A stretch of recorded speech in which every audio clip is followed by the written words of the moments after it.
All right, what I wasn't expecting is just how much this bridge sways back and forth. I could sway even more, but I don't want to test my luck.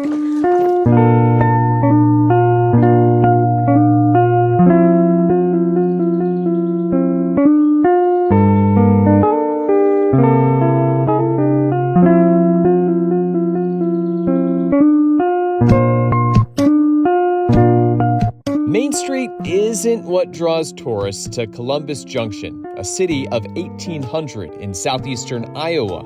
Instead, it's a 101-year-old bridge hidden in this patch of woods.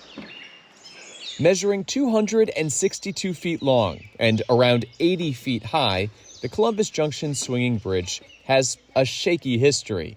In the 1880s, townspeople built the first bridge to span a ravine.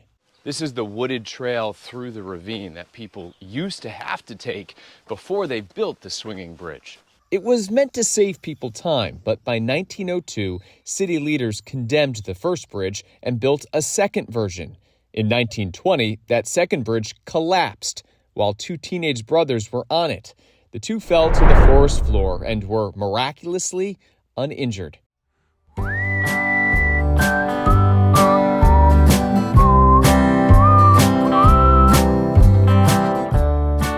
2 years later, in 1922, crews built a third variation using steel cables and wooden planks.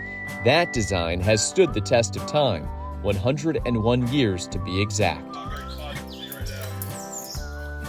Crossing the swinging bridge isn't for the faint of heart. This group was on a family reunion trip from Missouri. I watched as this girl tried to lure a boy onto the bridge. He refused to give in. It's become customary to put locks on the bridge railings, some people writing names and dates on them. Officials claim to monitor the bridge's stability at least once a year, plus replace wooden planks as needed. That gave me enough courage to jog across all 262 feet of suspended engineering. I ran cross country and track in high school, and I have to say, the sway of the bridge and then the incline here makes it a little tough to get your footing. Whew. Thankfully, the bridge had better support and balance than my GoPro camera tripod. From Columbus Junction in southeastern Iowa, I'm Kevin, across America.